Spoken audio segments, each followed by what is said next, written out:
Welcome to the Economist in Your Ear podcast.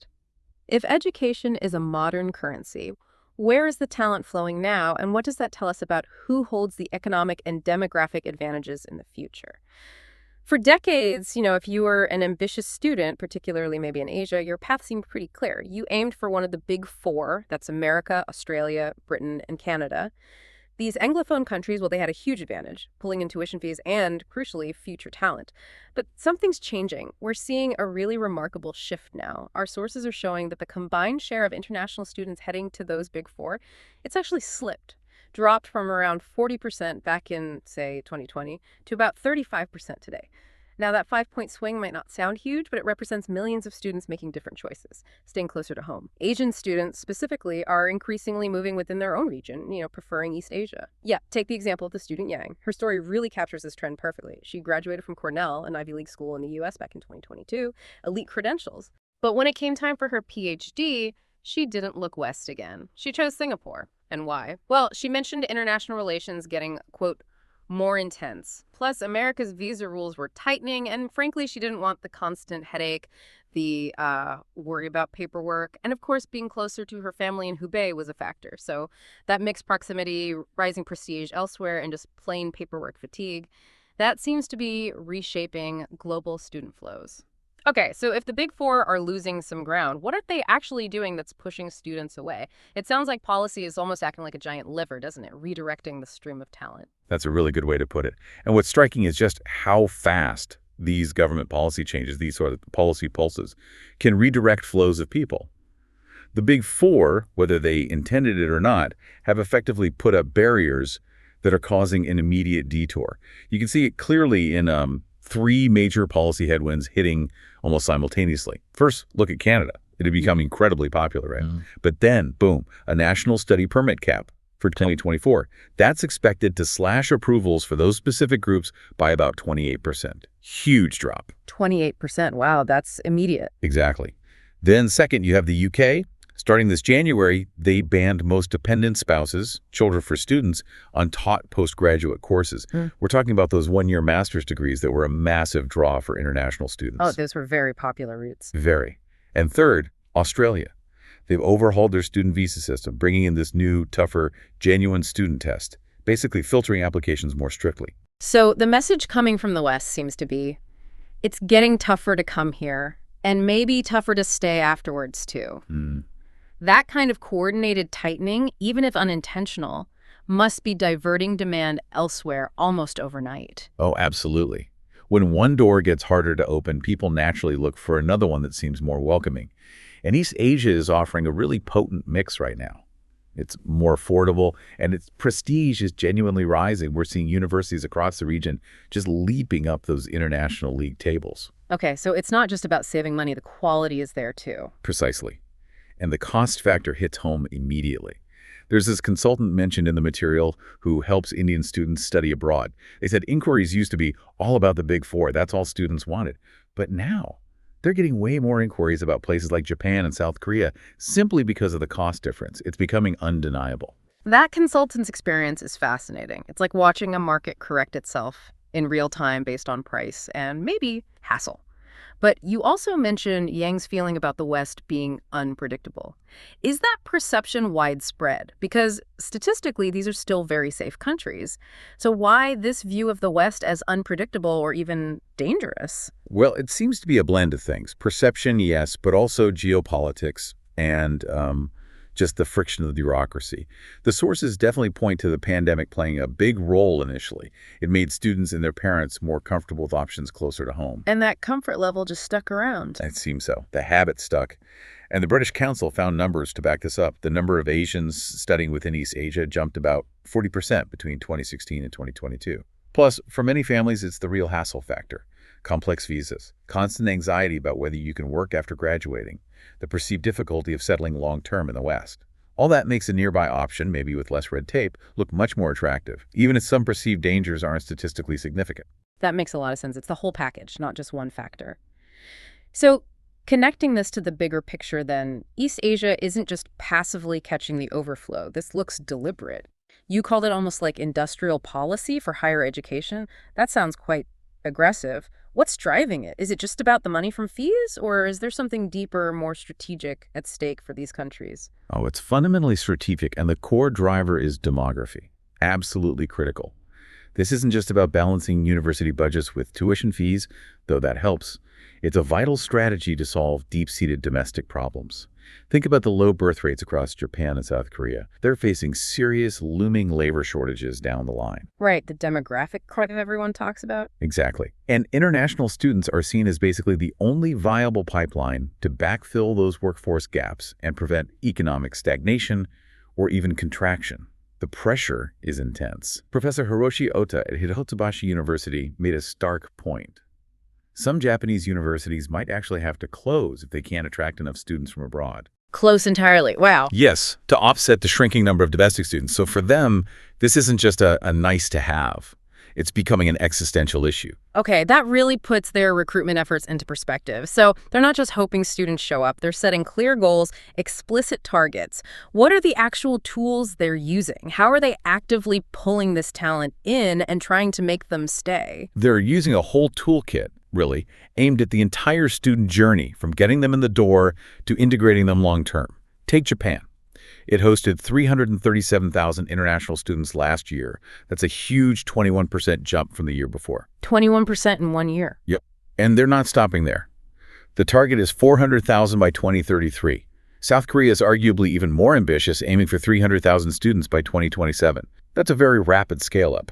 So how are they doing it? What's the pitch? It's a multi-pronged approach. Aggressive scholarship programs, for one. Drastically increasing the number of courses taught entirely in English, removing that language barrier up front. And crucially, they're working to smooth the path from graduation into the local labor market.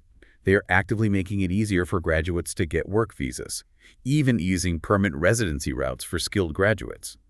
The message is clear. Come study, get a great degree, and we actually want you to stay and build your career here. That sounds like a very comprehensive strategy: recruitment, education, and retention.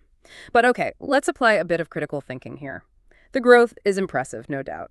But where might this Eastern momentum run into trouble? We should probably look at the potential frictions, the things that will really test how durable this shift actually is. Let's start with just physical capacity. Can they handle all these students? Capacity is definitely the first and maybe the biggest binding constraint. You can't just wish enrollment numbers into existence by setting a target. Real success depends heavily on what economists call absorptive capacity. Does the country actually have the infrastructure? Meaning things like? Meaning, are there enough dorm rooms or affordable apartments? Are there enough labs, library spaces, qualified professors to maintain quality? Japan's own government surveys show that while recruitment is soaring, student housing is already incredibly tight. That's a problem. If students arrive and find living conditions poor or classes overcrowded, that reputation for quality and prestige we talked about could evaporate pretty quickly. Yeah, that's a very practical bottleneck. Okay, friction number 2, employability. Ultimately, a student isn't just thinking, is this a good degree? They're thinking, can I get a good job here afterwards? And while offering more courses in English is great, the reality on the ground, especially in Japan and South Korea, is that many good local jobs still demand strong local language skills, right? Korean or Japanese or Mandarin. That's precisely the challenge. The diploma is necessary, but maybe not sufficient for long-term integration.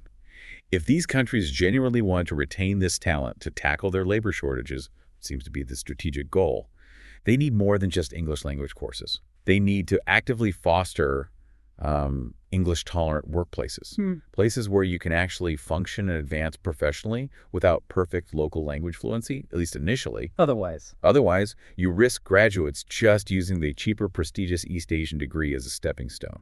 They might churn out and head west anyway, or to other English-speaking economies where their language skills are immediately marketable. So the success really hinges on how well reforms like Japan, tweaking its trainee and worker visa routes, are implemented to create real opportunities for graduates. Okay, that makes sense. Need the jobs to be accessible. What's the third friction point?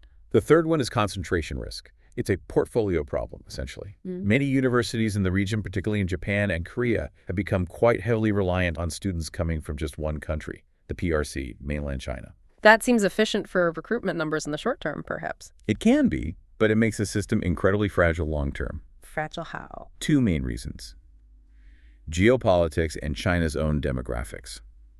Geopolitically, If tensions flare up between, say, China and Japan, or if Beijing suddenly decides to change its policies on students studying abroad, that huge flow could slow dramatically or even stop. You have the numbers for that. How significant is the China flow? Very significant. For instance, 115,000 Chinese students arrived in Japan in 2023 alone. That's a huge chunk of their total. And the second reason is simply China's own shrinking youth population. That pool of potential students is getting smaller. So relying too much on one source is risky. Exactly. A truly robust, sustainable strategy has to involve diversification. They need to actively recruit more from India, from Southeast Asia, the ASEAN countries, and other parts of the world. South Korea, to its credit, has actually stated diversification as an explicit policy goal. Watching whether they succeed in broadening their intake will be a key indicator of long-term resilience. Okay, capacity, language employability, and concentration risk. Is there a fourth factor we should consider? Maybe looking back west. Yes, absolutely. We can't analyze this shift in isolation. The fourth friction, or maybe swing factor, is the West itself, the Big Four. We talked about their current policy headwinds pushing students away, but policies can change again. Right. What if things ease up there? Exactly. What if Canada relaxes its cap in a year or two? What if the UK decides to keep its post-study work visa, the graduate route, stable and attractive? If the policy climate in those major Anglophone destinations becomes more welcoming again, you could see some of that student demand swing back quite quickly. Because as you said, these policy pulses move student flows rapidly. Very rapidly. So the West remains a powerful gravitational force in this equation. So pulling this all together, what's the ultimate test for East Asia's strategy here? Is it just about hitting those big enrollment numbers? No, the enrollment number is just the starting point. The real measure of success, the ultimate test, is long-term talent retention and integration. It's not just about getting students in, it's about whether they successfully transition into the local labor market and contribute to the economy long-term. That's the strategic payoff they're hoping for. And what should we be watching for? What are the practical signals that show a country is getting it right? Look for the systems that are smartly connecting the dots. The ones pairing those ambitious recruitment targets with concrete investments in the support structure.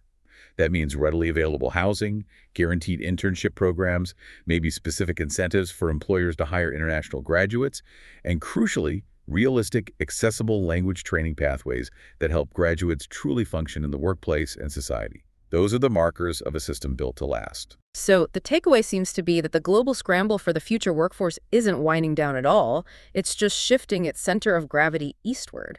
Projections show the number of globally mobile students rising significantly, maybe from around 7 million now to 8.5 million by 2030. That's right. There's likely enough talent to go around in absolute terms. But what's happening is that East Asia is strategically positioning itself to capture the growth, that marginal increase. This whole shift really underscores how powerful government policy can be in steering global talent flows, and it highlights a very calculated move by East Asian nations to tackle their own demographic destinies through higher education. A fascinating look at the changing map of global talent. Thanks for listening. Follow us for daily insights into world affairs, and don't forget to like, comment, and share.